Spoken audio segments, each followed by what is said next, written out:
Our affiliate was started in 1992, and since then, the first house was built in 1994. We have built 28, and this year's fall build will be the 29th family. Home Run for Habitat started in 2009.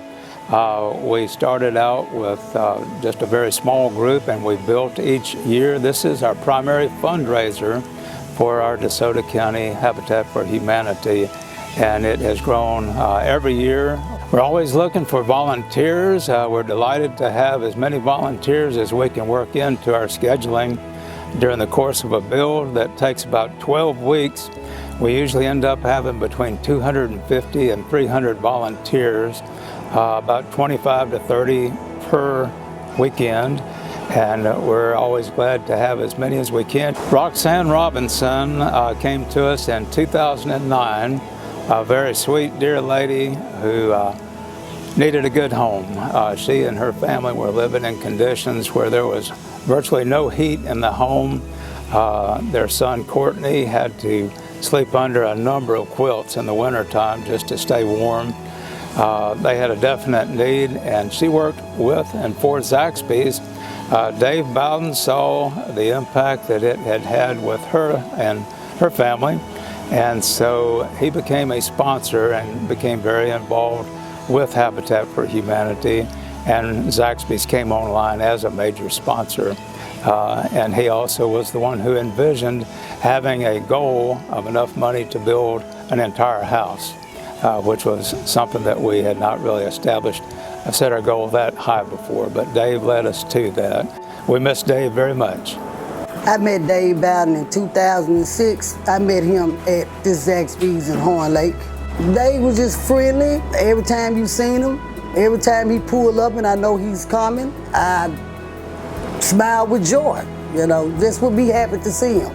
There's just something about him, like he was my angel. I've been at Zaxby for 14 and a half years. I love where I'm at. I'm comfortable here. This is my home. This is where I started with Mr. Bowden. I thank God for Habitat. I always have wanted to own my own home. And when I first met Mr. Lee and them, I mean, Mr. Lee, that's my dad. I mean, I thank God for Habitat. I mean, I love my home. My home still look like I just built it yesterday. I really appreciate Habitat. Well, I think the Habitat is a perfect representation of what Dave was about in terms of helping other people. You know, the volunteers that come out and help each other out. You know, I've been out to a few sites and lay down sod and help each other out. It's all volunteer work. Well, I think everybody enjoys the experience of working side by side with the families because they begin to realize that it's reality. I think it's like a big dream at first, and then as it comes along, the volunteers are all behind them. It just gathers momentum, and on the day of the dedication service, it's just a tremendous experience, very emotional for most of the families and for those in attendance as well. So there's a great rapport, and we say it's just one big Habitat family, whether you're supporters, volunteers, or the family involved as homeowners themselves.